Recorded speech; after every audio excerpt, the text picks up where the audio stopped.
Hello and welcome with my dear friend Dennisse Morales.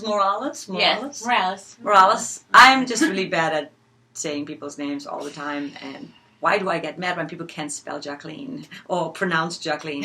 Dennisse is a Reiki healer and a yogi, and that is so inspiring to me because I think yoga is just such a great way to align yourself spiritually, mentally, physically, without really putting too much stress on your body. You know, I mean, I'm all about go, you know, but I've gotten into, not like you, and I want to hear more about it because I think it's just so fascinating, and I want to get more into yoga actually because I think it's so good for your body.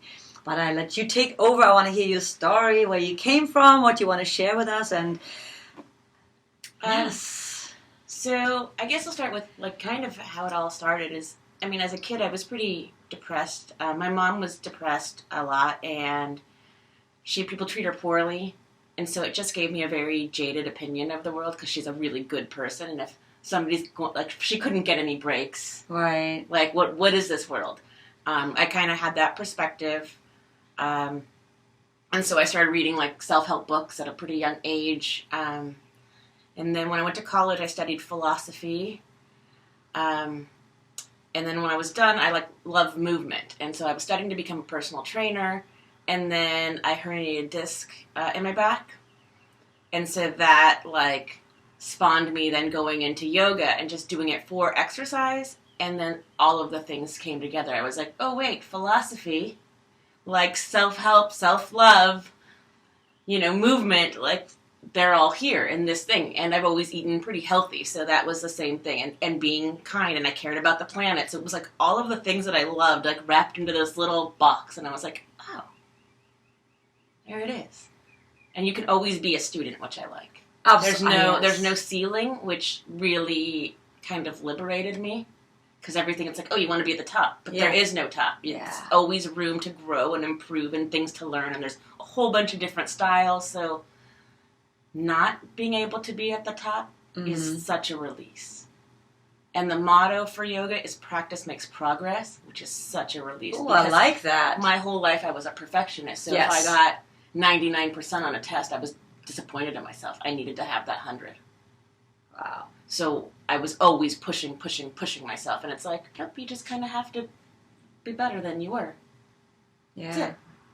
It's so easy to beat ourselves up. I do it all the time. I mean, even little things. I'm like, I didn't write in my journal this morning, right? And so I'm mad at that. I should have done that. I should have gotten up earlier. And it's all these little things that add up, that you put on yourself. I compare it to having a kid. How would you talk to your kid? Would you beat your kid up, mentally, verbally? No, you would say, hey, it's okay, just you make up for it later. And why can't we treat ourselves like that, with more care and more love? And I love what you said, that is so beautiful. When you had that depression, what helped you get through that? Just self-help books, or actually, did you reach out, or did you really just deal with that all on your own? I think I struggled with it for a really long time, and it didn't really lift out. I mean, we moved a lot as kids, so we didn't ever have a really solid friendship, so I don't think it was until, I had a solid person in my life who was, really kind to me, and I was like, oh, yeah, there's, kind of hope that it kind of began to shift a bit. And then once I went to college and started studying philosophy, that was, a really big thing. I really felt close to, Buddhism and Taoism, and just those kinds of beliefs and philosophy seemed more in alignment. And once I started looking at life from more of that perspective, it shifted. And then I think that once I had a strong gratitude practice, that changed everything for me. Because I had done work and I was getting better, but then I put myself in an abusive relationship, and that was just awful. And what would get me through was a pretty sunset, or going to work and somebody giving me a coffee. And I was like, okay, this is what I'm taking with me today. Right. I go home, and home is a nightmare. Wow. But how do I how do I just keep going forward? And it was when I went to work, they gave me, my favorite coffee, or, somebody was really happy to see me, or, I was helpful, and I would just take that little thing, and that would be my nugget, and that really shifted everything. Do you think that being in that relationship was part of you not honoring yourself, not loving yourself, and just kind of, right? Oh, completely. You know? It was having to learn a lesson the hard way. Yeah. Because I was completely broken, and when I was completely broken, then I could rebuild. Yeah. And once I started noticing what other people would see in me when they saw me, and I was like, oh, okay, like there's a thing. Yeah. I started seeing that, and then that's like, then that's how I started to leave, actually. That relationship is slowly starting to, kind of find myself and love myself and go, no, I am smart and I do deserve better things. Yeah. And so then I started that journey, and yoga came in, and it was just, it elevated all of that. It was like, you go up a stair, you get on to the first floor, then you get second floor, then you get on the third floor. It's like I did yoga, and I was like, oh, wait, that took me to the attic. That is so powerful. Were you able to get your mom out of her depression? She got out of it yeah? Eventually. I mean, it was just more when we were kids, so she had, some bad relationships and things, and I think that just kind of, and she had a traumatic childhood, so I think all of those things together, but, once she grew up more and we were okay as kids and she was able to kind of care for herself, she kind of got out of that. It's so, I love everything you're saying, because a lot of times when we have a bad relationship or when we come from a broken family, we think that we are the only ones, right? It's just us, and how terrible. Everybody else looks so perfect. They have the perfect life, and I don't think anybody really has the perfect life. Even if they have, the perfect family, maybe they have some other issues, health issues, whatever it is. So knowing that is just makes you really feel you're not alone in this. You're not alone, that there's always life throws you things, and it's not a bad thing. I think it's actually, it makes you stronger. It guides you. Maybe you would have never gotten into the yoga, right? If it wasn't for all the things that you went through. Yeah. And it makes me able to help people in a certain way, having a certain kind of compassion and understanding and being able to connect because of all of the things. Like, I don't regret any of the bad things that happened to me. I don't look at myself as a survivor or a victim. It's just, that was just life. And those were the ways I had to learn my lessons. And those lessons make me perfectly suited to do what I do. And if I didn't have those lessons, then I wouldn't be good at what I do. Yeah. How did yoga change your life as far as your professional life, right? Because you're doing this professionally. You're a yoga teacher, and do you feel like you found is that always what you wanted to do? No. Or when you first started out, what did you... No, I did all kinds of different things growing up, but I never knew, and there was always people who are like, you just find your passion and you do what you're supposed to, and I was like, I don't know what that is. Like, I love music, and I love animals, and I love drawing, and I love cooking, but none of those things were the thing that I actively wanted to do. So I would kind of dibble-dabble, but then I didn't. And then once I started doing yoga and it changed me, and I did it for an injury, but then it started working internally, then that's when I was like, oh. And I remember one day in class, I was at a studio, and the teacher was talking about planning a retreat, and the teachers were going to go. And the students go, well, if all the teachers go on retreat, who's going to teach the class? And they all looked at me. And like light bulb went off, and I went home, and I told people, and everybody that I told was like, yes, do this. So I found a teacher training program within a month, and then just dove right in. Wow. And it's been the thing. Like, I haven't stopped. That's awesome. So you found it. I found it. It clicked. Yeah. Yeah. Is there a specific kind of yoga you're doing, you teaching, or is it a combination of... It's a combination. I was pretty blessed in the school that I picked, which just was, I picked it because it was close and the timeline and everything. Yeah. But they taught a non-dogmatic, so they taught a whole bunch of different styles. And so you got to kind of find them, and I was just always a really big school kind of nerd, so I just really dove into everything and learned it as much as I can. So I can do, hatha, vinyasa, yoga, like yin yoga, flow, restorative, gentle, and then because of my injuries and stuff, I work with mobility. So I've also taken some mobility courses, because not having control of your body or being able to use it is the worst. And being able to give somebody back that movement and that range of motion, like now they can reach up, it's like huge. It's a big gift. And so I kind of combine the styles depending on the student that I have or the class that's in front of me. If, I teach a class in Downey and it's a specialty class. I mean, it's a mixed flow class, but it's in a holistic wellness center where people have injuries. So Somebody comes in and they have plantar fasciitis. Somebody else is like, oh, my sciatica is acting up. So now it's like, how do I teach a class to all of these people that have all of these compensations, but give them a good class where they don't feel like they're being babied or they're not doing anything? And so it's a little puzzle that I get to figure out. But since I've started teaching there, they've improved. They've improved strength-wise. They've improved confidence-wise. They've improved mobility-wise. Or I feel stronger. Amazing. I feel better. Yeah. So I kind of break that down a bit. People don't realize how powerful your body is, and with the right practice, how much you can heal yourself. Yeah. I know people that are, my body's messed up and there's nothing I can do. And I'm like, there's got to be something you can do. You just have to find it and go away from traditional Western medicine, which I don't necessarily believe in. Medication, it's not going to go to the root of it. It's just going to cover it up. It's going to cover it up. But you still have that. And the worst is for me, I hate medication because even for a headache, right? Someone says, take a Tylenol or whatever. I want to know when I have the headache and how long I have the headache. So I know, right? If I just, how can I fix it?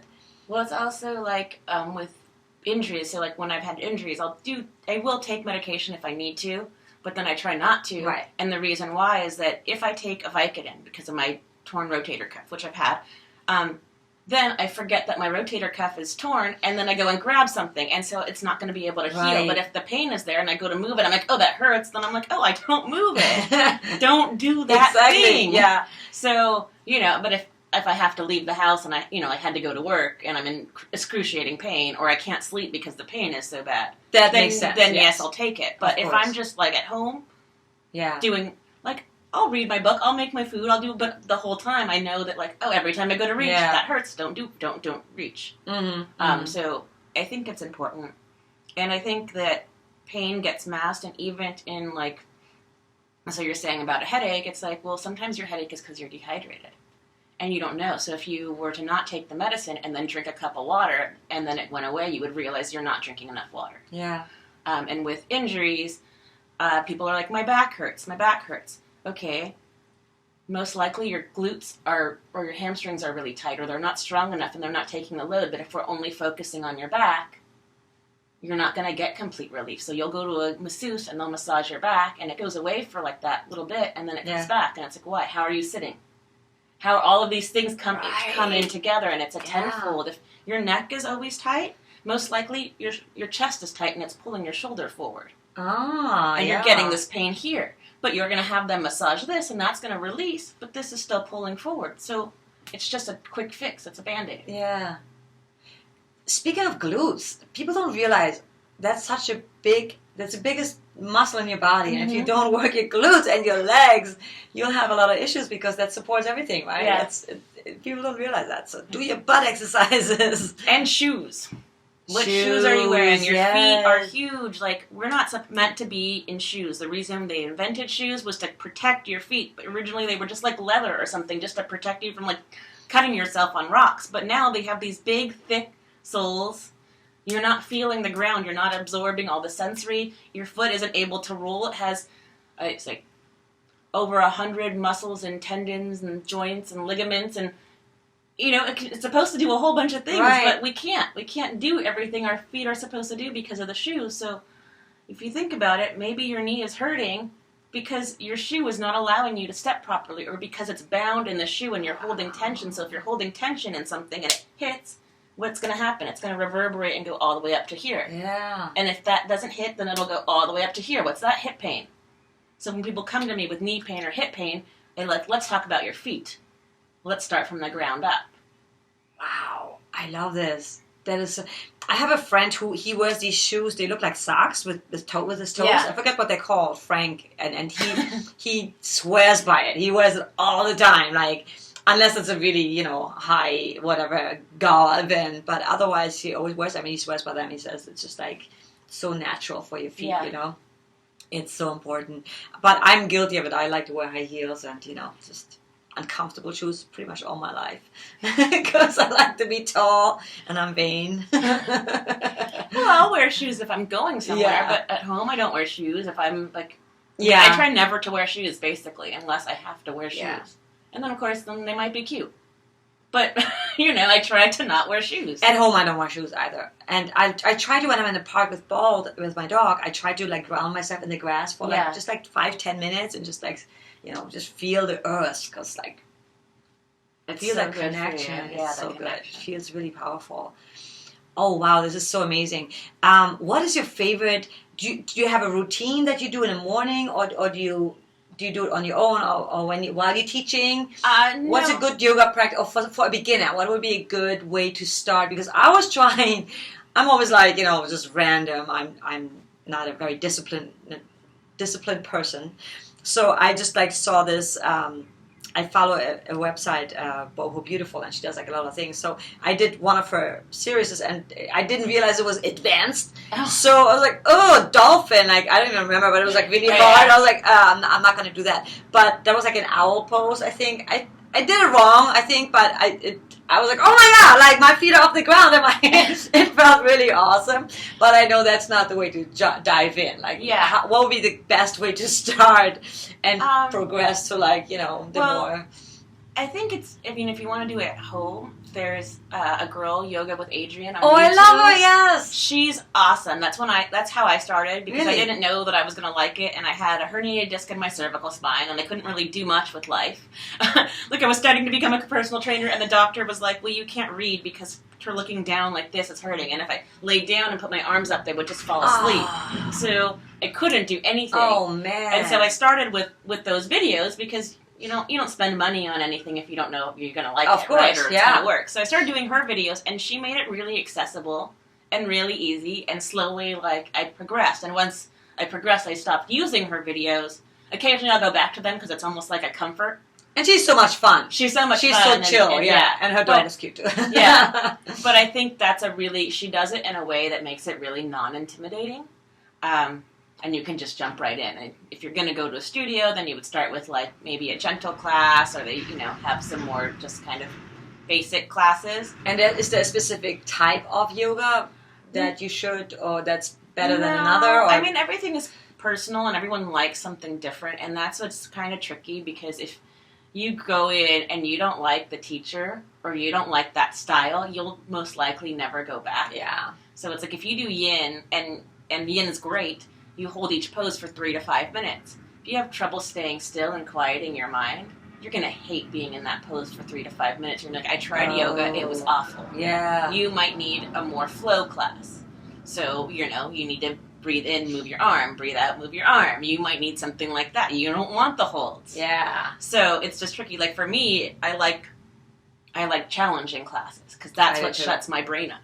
Because if I'm holding plank and I'm trembling and I'm lifting up the leg, I can't think about a to-do list, because I'm thinking about pulling the core, make sure I'm supporting my back, make sure I'm pushing the ground away, broadening my... I can't think about other things. It blocks it out. So for my, go, go, go mind, it shuts it the heck up. Oh, I love that. Yeah, I need and that. It took me a while to now be able to enjoy yin. I had to go through all of that layer. Now I can enjoy it, because now I know what it does for my body. I know it's releasing muscles in a certain way that I can't in a faster class. But it was a process. So it just really depends on... Oh, yin. So I have to try that. I love that. It reminds me of Bikram, because Bikram, you hold your poses too. Yeah. For not a minute, but it feels like forever. It feels like an hour. It's like, oh God. But it's so good. Okay, so yin is more of a holding, which is good. So I think maybe just doing your research, right? Seeing okay, what, or trying different things and not shutting it off. Because a lot of people, I think that yoga is boring. Yeah, yoga is and it doesn't do anything. But then when you start doing it, you just sit in a pose and you start sweating. It's like, I'm not even doing anything. Why am I sweating, But there's a million things to do. So if you're holding a pose like Warrior 2, right? So say your right foot's forward. Well, you're trying to get your knee parallel, your leg parallel to your knee. You have to push through the back end of your left foot, which turns on your inner thigh. You have to rotate your hip. You have to drop your shoulders, but push through your hands. You have to lift your low belly in. There's a whole bunch of things that you need to be doing. And as soon as you stop thinking about it, you start to lose it, so then you have to go back. You're like, wait a minute. And so the whole time you're holding the pose, you're just going through this mental checklist. That's amazing. So this is really good for your mental... It's really good for your mental health, because I think... Man, mental health is a huge issue. I think we talked about it briefly on Facebook, right? do you think that this could really help someone to start a yoga practice? I think meditation is so good and healthy, and so is yoga, because it's not. I like a combination. I like also high energy workouts, but I think yoga is really. It's just a different thing. Yeah, well, it can be a moving meditation. So it's if they teach you like a little flow, then it's inhale, lift your arms up, exhale, fold, inhale, halfway lift. So you're just to the breath. You're just moving to a certain pattern. It becomes a moving meditation, because it's hard sometimes to sit still in meditation. Yeah. But there are ones that are faster. Just like I said, it depends on your teacher. Like a power yoga class is going to be faster. If I teach an advanced class or a class where people want to work, it's going to be a much faster, more athletic-based class. You can change it. It doesn't have to be one way. Mm-hmm. I love that. I think diversity is the key, probably. And I think it's really important for anyone who really has issues with... I'm so like... This light is not working today, but it's okay. You look fine. That's the most important thing. But I do think that, right, wouldn't you agree? Like, it's so important to do some sort of exercise regime, like, for your mental health. To really... Absolutely. It moves the body. So you say, like, emotion is energy in motion. So if you don't move it, it just gets stuck into your body in any type of way. And what I've learned with, like, healing, because I also do Reiki, is that what happens when you injure yourself is that you get more, like, neurons in that spot. If you don't do any of that kind of mental work, that stays there. And so then every time you get stressed out, well, now your knee acts up. Or the headache comes. Right. And it doesn't have to be like, so you get into a fight with your boyfriend, all of a sudden you have a headache. Or all of a sudden your knee's acting. Right. You didn't even go hiking. It wasn't the hiking that was the thing. Because sometimes you think it was the movement. Yeah. Or you're preparing for an interview. Or you just got a new job. And Stress. it might be exciting, but it's still stress. Wow. And your body doesn't recognize the difference between physical stress and emotional stress. Right. And like pain is just an alertness to pay attention. It's not necessarily, the reason we feel pain is to tell us pay attention. So the minute you start to actually pay attention, you can start to like relieve the pain. It's amazing what just breathing and thinking about releasing pain from that area can do. And you're like, I'm just thinking, and breath isn't going there, but if you think about every time you exhale, you're releasing, you will lose some of that pain. Honestly, I used to have migraines really bad as a kid, and I don't have them really anymore. Once in a blue moon, after my, the once a month period, maybe before or after. And I've learned to, if I catch it at the right time, to just breathing will get rid of it. As a kid, I would just be so sick. Like, I'd have to be in a dark room, throw up. It was bad. Yeah. And breath is so, so powerful. We don't realize how powerful we are. Mm-mm. We don't give ourselves, our bodies, enough credit of how we can heal ourselves just by breath. Yeah. People always say, just breathe, and it seems like such a cliche, like, just breathe, I'm stressed out. No, just breathe. But breathing is what makes us alive. It exactly. actually creates life force. Oxygen! And there's studies that show that, like, if you use breath, like, you take years off of your life. That's how you want to stay young? Breathe. You're breathing in life. And deep breathing, not just a shallow in your chest, And you're exhaling out things that are like stale air and stagnant. It only makes sense. That's what animates. When we are born, what's the first thing we do? We take a deep breath. And when we die, the last thing that happens is we breathe out. Yeah. Breath is huge, and it's very underrated. And there's so many different kinds. I mean, even just like for anxiety, there's breathing techniques that can help you. Because just focusing on your breath starts to take your mind off of focusing on whatever it is that you're stressed out about. Whatever it is that you're feeling inside. If you're just thinking, I'm going to count to 5 and inhale, and then count to 5 and exhale, and you do that for a couple minutes, you're going to like just release tension because you stopped thinking about that like narrative in your head slowed down. Yeah. And it's important to let that go. I think people have a tendency, including myself sometimes, we just tell ourselves all these stories that we just make up this whole movie of, it's not even real, Yeah. But all the things that may happen or could happen, and it's just, you're getting yourself so into that mindset that you can't even, you're fogging up everything, and you're just so in it that anxiety, or like, that's why people have panic attacks, right? They're just like getting so into it, they're just freaking out over really nothing. It's like, chill out, just, and it's hard. I know it's hard when you're in that state. I know it's really hard. But again, the power of the mind, because that's just like breathing in and relaxing. It's the exact same thing you're doing. It's just like the opposite, right? You're just like focusing on freaking yourself out and making yourself pass out probably, Speaking of anxiety and freaking out, how do you feel about social media today and how it's affecting us? I definitely think it's creating more anxiety because it's giving us a shorter attention span.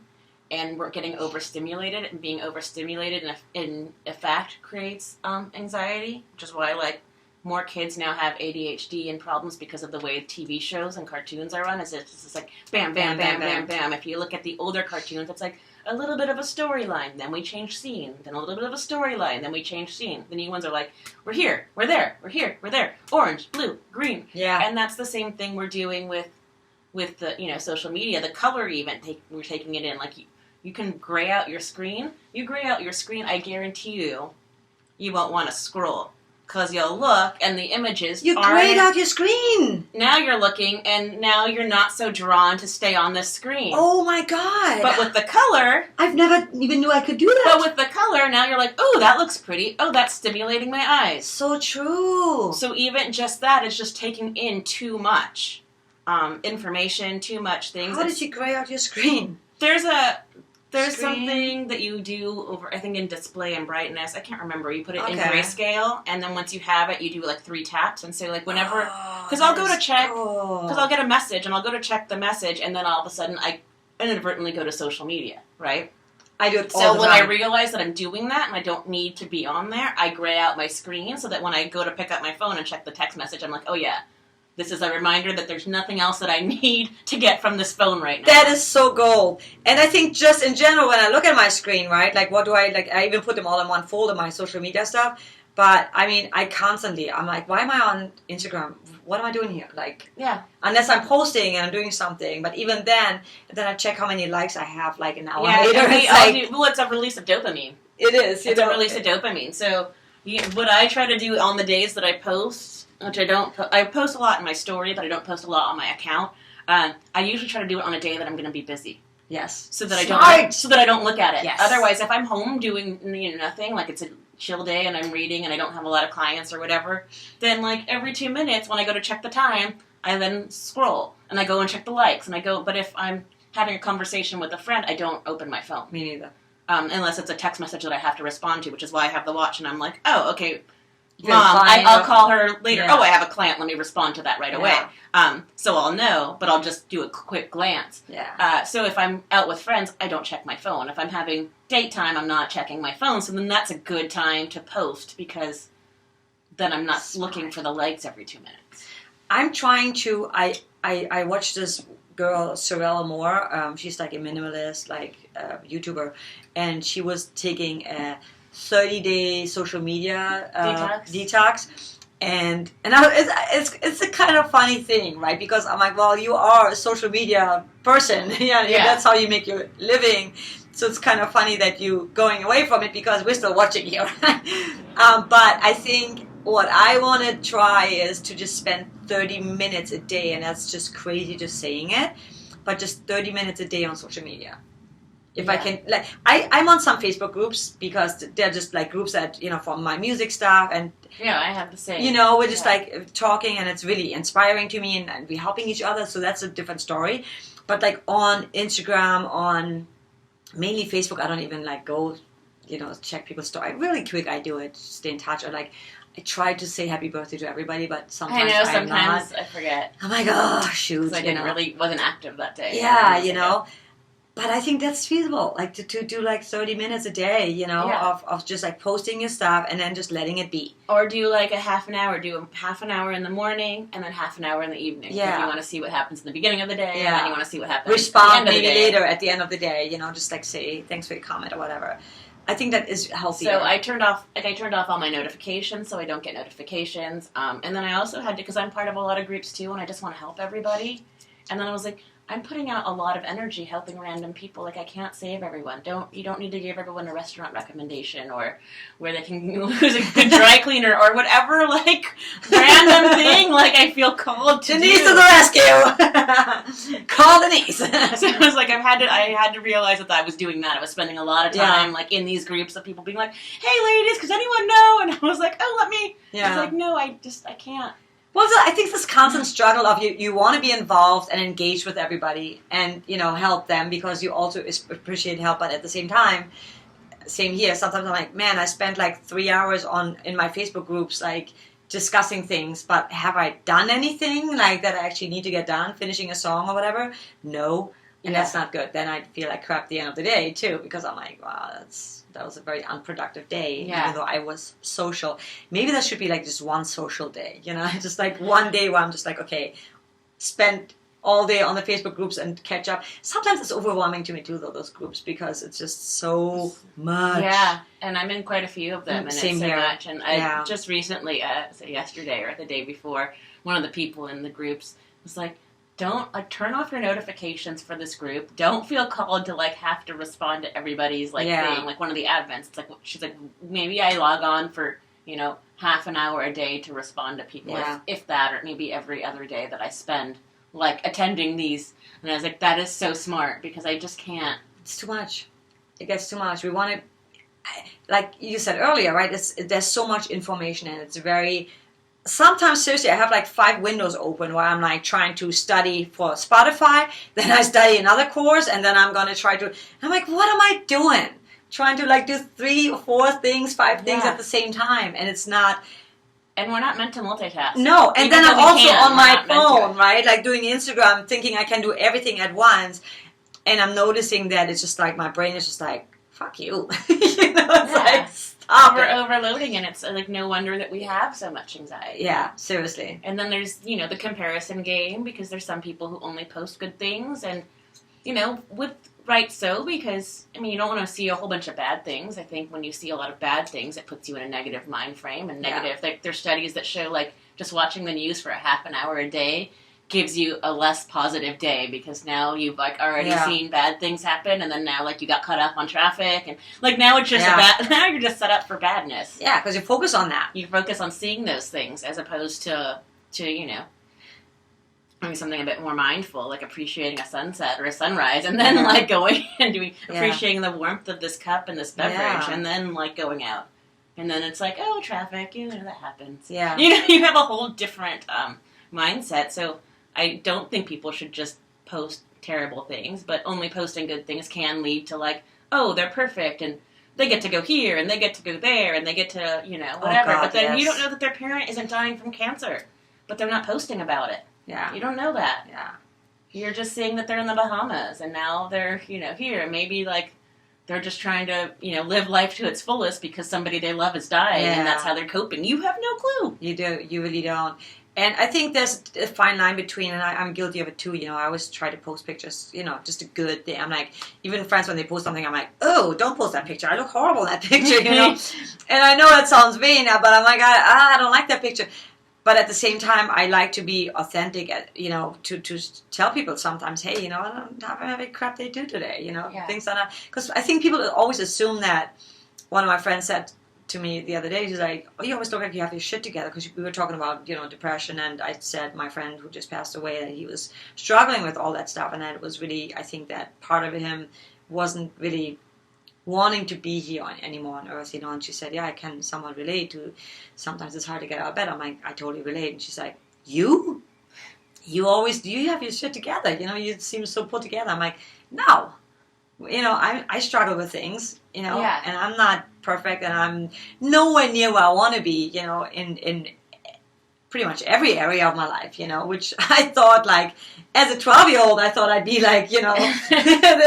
this woman who has, her family and a career and, has it all figured out. And the truth is, sometimes you don't have it figured out, you just...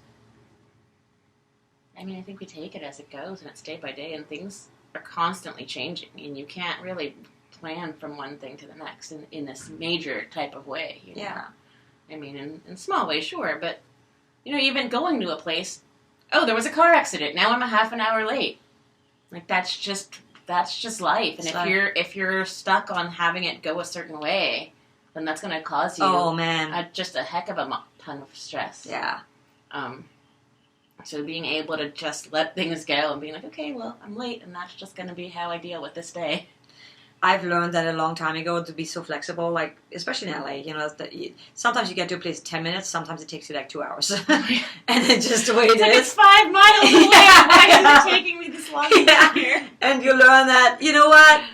It is what it is. Nobody's dying. I always say, even my students, sometimes they freak out. I'm like, it's just a song.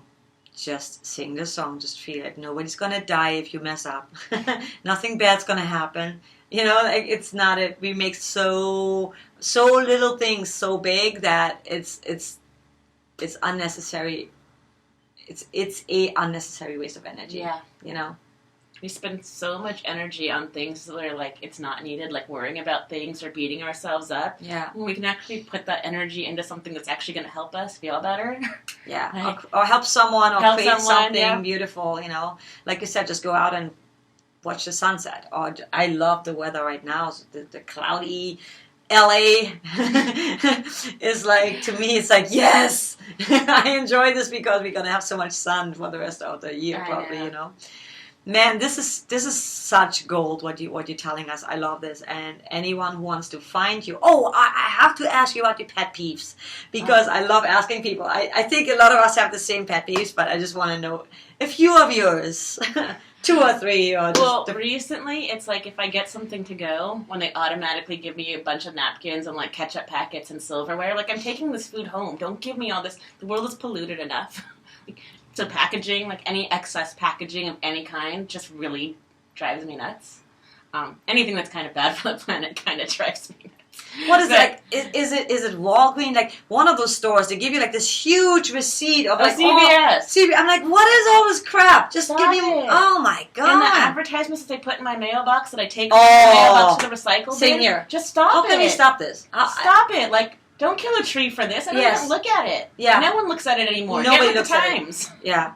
It's not happening. That is so 10 years ago. Telemarketers, of course. Oh my god! My phone rings nonstop about student loans, my home loan. I don't have either of those. So I'm like, what the fuck? Would you like to get your ducts clean? I don't own a home. I have no ducts, air conditioning ducts that need to be cleaned. And I call them back sometimes, and the phone number is not working. It says, it's not a working number. I'm like, how is that possible? They just called me from that number. That is the weirdest thing. Have you ever tried that? Like, and I've called someone from the IRS who called me and he told me that I owe them $1 million. I'm like, you couldn't say something a bit more believable, like, you know, 20 grand or something. Just gave me $1 million. I never made $1 million, so I'm gonna owe $1 million. Oh God, that was pretty bad. And then I think driving, there's bullies on the freeway, and they're a bully where they don't either let you over. And it's like, well, I need to get off the freeway, or I need to get on the freeway. Like, just let me do the thing. Or they try to bully you to get into your lane, almost causing an accident. It's like, either let me in or I'm going to hit your car.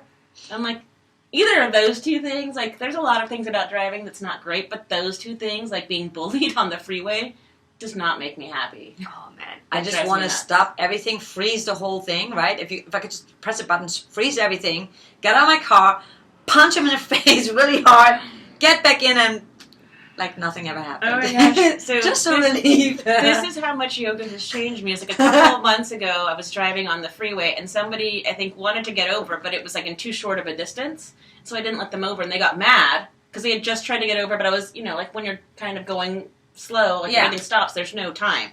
And then, so then we were stopped next to each other, and they got mad, and they threw their cup of coffee at my car, and some of it got inside my car. It was a pumpkin spice latte, because I could smell the pumpkin crap.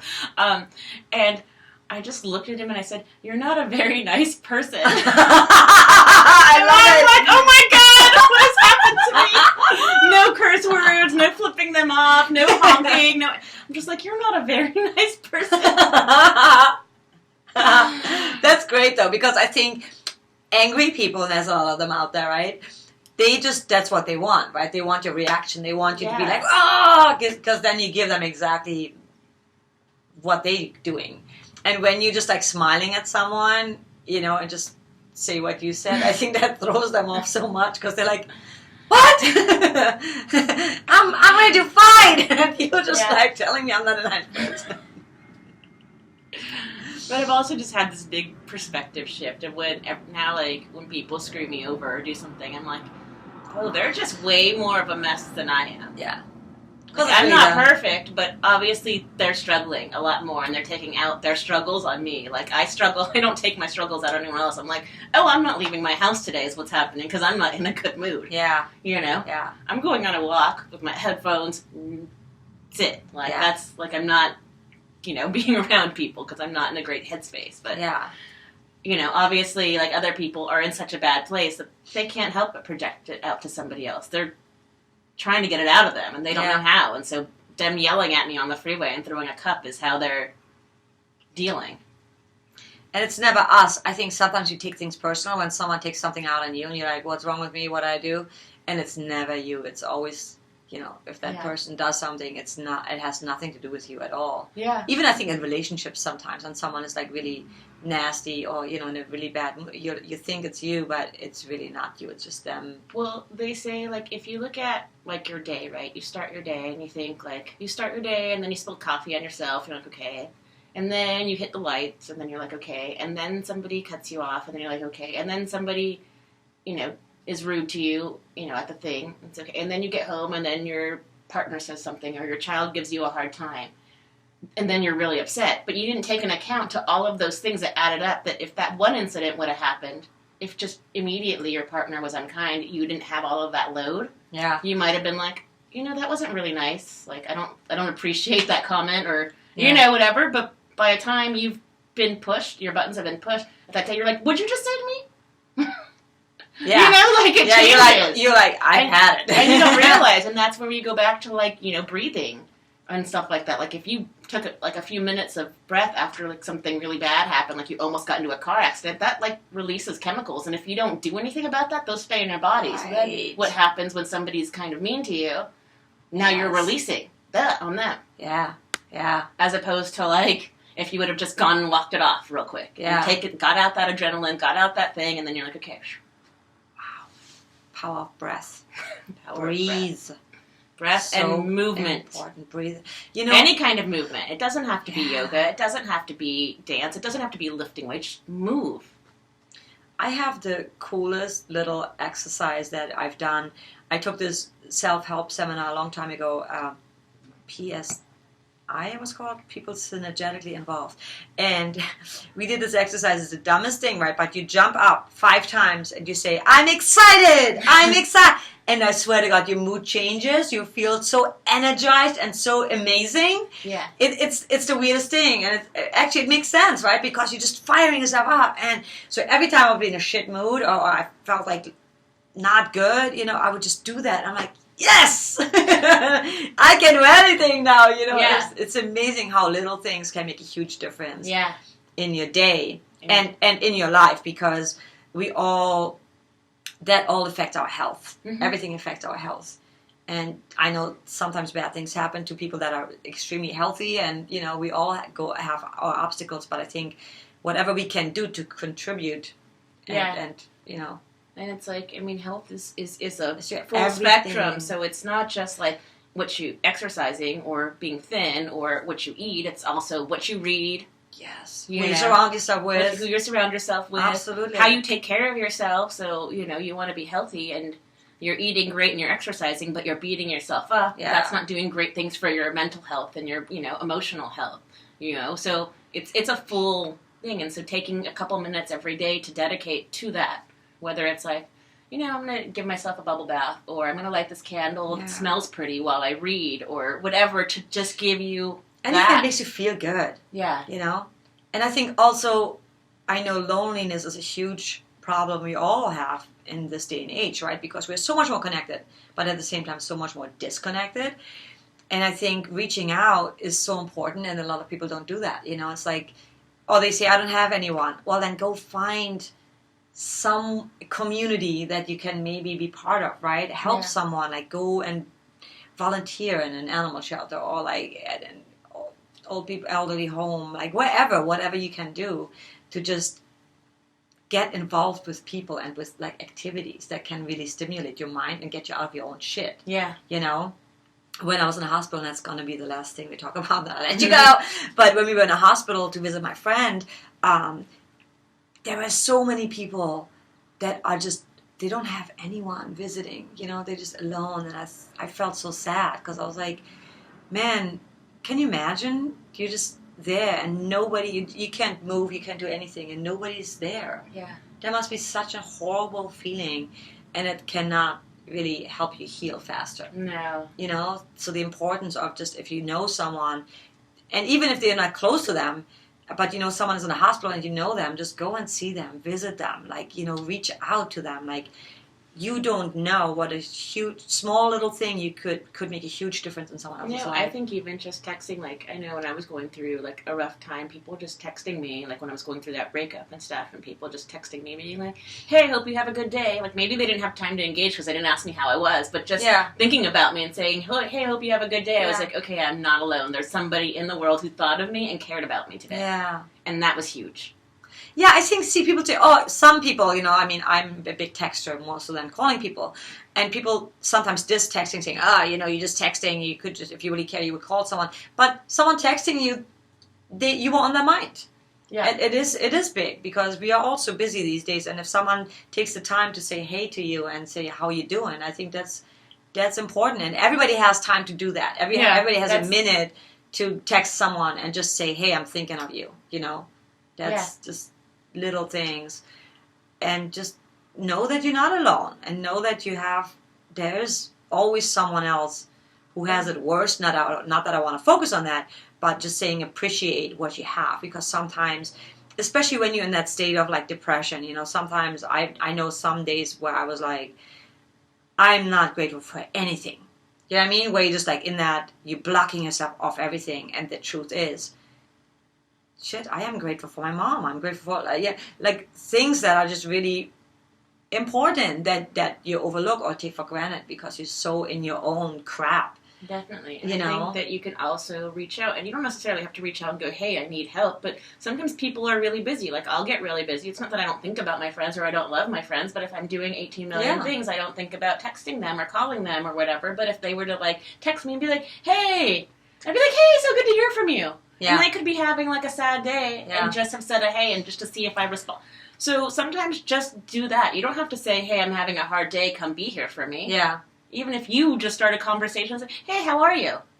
Exactly. That might be it, because we're busy, and especially in LA, but especially in this day and age with the way everything is run, it's kind of programmed to keep us in a little bit of a nonstop kind of wheel. Yeah. So it's sometimes hard to break away, and it's not that somebody doesn't care about you, but they have a child, they have a career they're building, they have, you know, their exercise plan. Like, I have a million things that I do for myself every day, like if I have free time. So important. So it's like I have like books that I'm reading, and I have like things that I'm working on. So it's like, oh, I have this day, so I'm going to finish drawing this, or I'm going to do...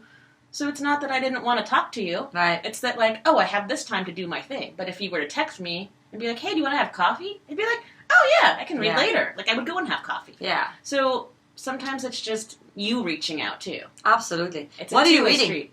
Oh, my God, I'm reading The Body Keeps the Score. Ooh. Move Your DNA. Oh, I love the title. And then Living Beautifully with Uncertainty and Change. Oh, nice. Okay, I have to so look this I'm reading 3 books. I have to look. You know what? I think reading is so important. I'm horrible at it because I've actually been reading The Power still from Rhonda, from The Secret, and I love that book. I'm so into like self-help books. Like, I read them more than, you know, other stories. I'm like, But I think it's so important to spend time reading. Yeah. Especially as a creative, I think it's important to do that. Where can people find you, and are you available for private lessons? Or? Yeah, I do private lessons. Currently I'm only teaching in one studio in Downey. I should be getting on a couple sub things in like the Burbank and Hollywood area soon. But I'm on Instagram as Dennisse's Pieces, kind of like Reese's Pieces, but my name is spelled weird. Dennisse.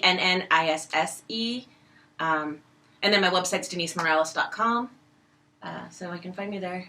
Okay. That's pretty much all I do with the social media. I was like, I can't manage a business page on Facebook and manage a Twitter account because I want to not be tied to that screen. So I have so many, and it's like, what So am I doing? So I feel like I'm like, okay, Instagram's working. I'm just gonna stay with that one. Good. If it's working for you, yeah, that's the way to go. So All right, they can find you on Instagram. Yeah, you can email me there or DM me or.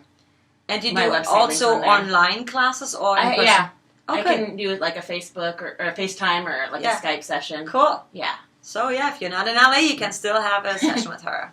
Awesome. Thank you so much for being here. Thank you for having me. I loved all the information. So her information will be below. And thank you for watching and listening. And thank you for being here. Thanks for having me.